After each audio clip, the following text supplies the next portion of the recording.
kata Wahini, dialahkan atau dikuasai lawan bahasa orang luar.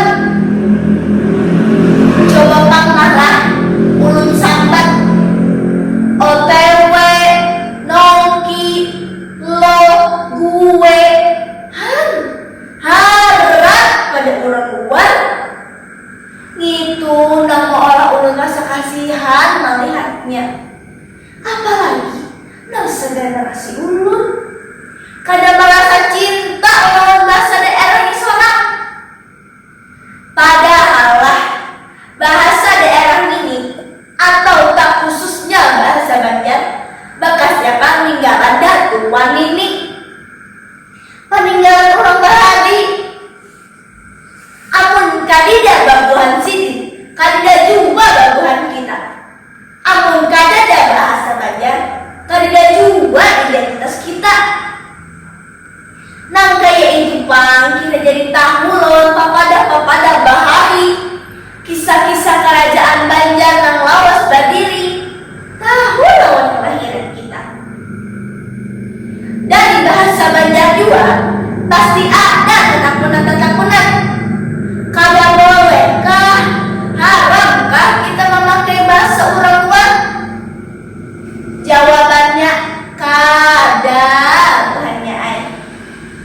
Nang salah itu kita harap pakai bahasa orang luar, bahasa sorang kada ngitu nang luput. Amun kawa dan lebih bagus kita nih kawa melestariakan bahasa Banjar, wan kawa mengutamakan bahasa Indonesia, ngitu nang mantap. Jadilah perhatikan jadi orang Banjar nang lengkap bisi pengetahuan. Kenapa benar kayak itu? Karena lah amun kita jadi orang Banjar nang lengkap bisi pengetahuan, itu tuh kawan memberi kemajuan di dalam pendidikan. Kenapa lagi nah kayak itu? Karena pendidikan banyak dicontoh dalam kehidupan sehari-hari.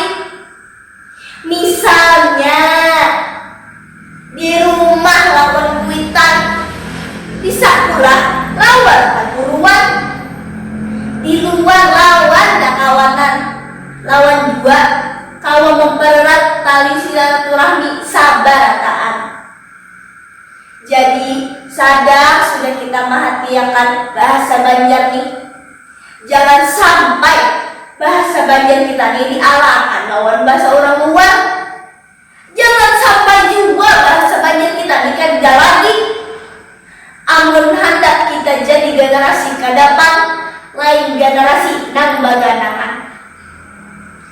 Putihku ini biji selasih, imbang mamutik, marasa uyuh.